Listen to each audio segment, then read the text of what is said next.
সকাল বন্ধুরা, তোমরা কেমন আছো? হরে কৃষ্ণ, রাধে রাধে। সকালবেলা ঘুম থেকে উঠে দেখি বাবান একটা গাছ লাগিয়েছিল, সেই গাছটায় দেখো কি সুন্দর ফুলগুলো ফুটেছে। এরকম ফুল আমি কখনো দেখিনি, তোমরা যদি দেখে থাকো কমেন্ট করবে। তার পাশেই দেখো প্রজাপতি এসেছে, কি সুন্দর পাখনা মেলছে। সকালবেলা এরকম একটা সুন্দর পরিবেশ দেখলে কার না মনটা ভালো হয়ে যাবে বলো? আমার তো মন দেখে তো খুবই মনটা ভালো লাগছিল। আর সব কাজকর্ম সেরে চলে এসেছিলাম কিছু কাঁচা ধোয়া করতে। অনেকগুলো জামা কাপড় হয়ে গেছিলো, তাই কাঁচা ধোয়া করতে আমি চলে এসেছিলাম। এদিকে ঘরে কিন্তু রান্না বসিয়ে দিয়ে এসেছি। রান্না বসিয়ে দিয়ে এসে আমি এই কাজগুলো করে নিচ্ছি।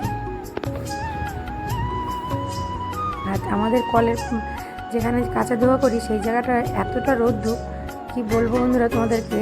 এত মানে গরম পড়েছে, তার মধ্যে এত রোদ্দুর মধ্যে জন্য আমি একটু তাড়াতাড়ি কাজ করছিলাম। তারপর দেখো চলে এসেছিলাম ছাদে এসে জামা কাপড়গুলো মেলে দিচ্ছি। মেলে দিয়ে তারপর যাবো নিচে, কেন নিচে যে রান্না বসিয়ে রেখেছে এই জন্য একটু তাড়াহুড়ো করছি। তার মধ্যে বাবান এসে আবার কি মানে ডাকাডাকি করছে, তার জন্য আরও একটু তাড়াহুড়া করছি। আর দেখো ছাদে মানে পা রাখা যাচ্ছে না, এত গরম, মানে হচ্ছে পাটা ঝলসে যাচ্ছে।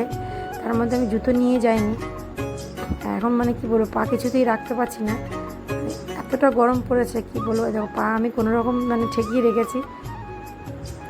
আর তোমাদেরকে দেখাবো, দেখো তখন দেখালাম আমসত্ত্ব এসে করেছিলাম, আমসত্ত্ব মেলে দিয়েছিলাম। আর আমসত্ত্বর কালারটা কিন্তু খুব সুন্দর এসেছে। আর এদিকে দেখো কী কী রান্না হয়েছে আজকে, সেটাই তোমাদেরকে এক ঝলক দেখিয়ে দিলাম। আর এইরকম লোভনীয় খাবার খেতে কার না ভালো লাগে বলো তো? একবার তোমরা এরকম মানে ঘ্যাট করে রান্না করে খেয়ে দেখো, দারুণ লাগবে, সত্যি বলছি। যাই হোক, ভিডিওটি আজকে এখানেই রাখলাম। ভিডিও যদি তোমাদের ভালো লাগে থাকে তাহলে আমার চ্যানেলটিকে সাবস্ক্রাইব করে দিও। আর ফেসবুক পেজটি থেকে থাকে তাহলে ফেসবুক পেজটি ফলো